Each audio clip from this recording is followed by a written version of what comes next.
আরবি পাসপোর্ট থেকে ই পাসপোর্ট করতে 5টা জিনিস ঠিক রাখতে হবে। নম্বর 1 আপনার নিজের নাম, নম্বর 2 আপনার বাবার নাম, নম্বর 3 আপনার মায়ের নাম, নম্বর 4 আপনার জন্ম তারিখ, নম্বর 5 আপনার ঠিকানা। বাংলাদেশ কনসুলের টিম, প্রবাসী কেন্দ্র দূতাবাস তারা এই কথা বলেছে।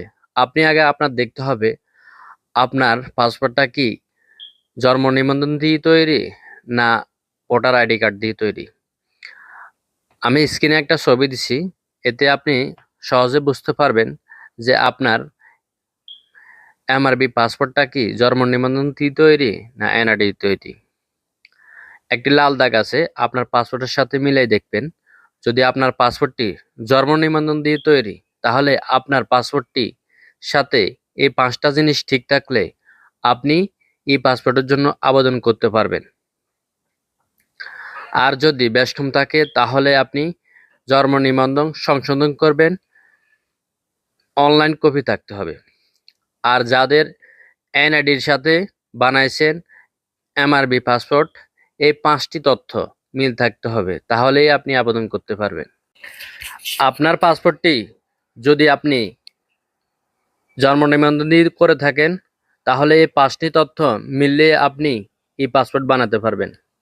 আর আপনি যদি এনআইডি দিয়ে করে থাকেন, তাহলে এই 5টি তথ্য এনআইডির সাথে এই পাসপোর্টের সাথে মিলতে হবে, তাহলেই এই পাসপোর্ট বানাতে পারবেন।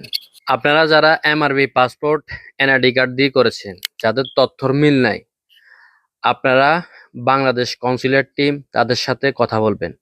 অথবা আপনি যদি পারেন, যদি আপনার কোনো সমস্যা না হয়, তাহলে এমআরবি পাসপোর্টের অনুযায়ী আপনি আপনার এনআইডি কার্ডটা সংশোধন করে নিয়ে আসবেন বাংলাদেশ থেকে।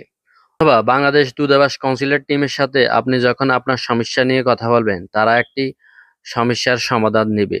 অনলাইনে ই পাসপোর্ট আবেদন করতে 20 রিয়াল নেয় বাংলাদেশ দূতাবাস কনসুলেট টিম। ই পাসপোর্ট করতে কি কি কাগজপত্র লাগে আমার চ্যানেলে এই বিষয় নিয়ে ভিডিও দেওয়া আছে, আপনি ভিডিও গিয়ে দেখে আসতে পারেন।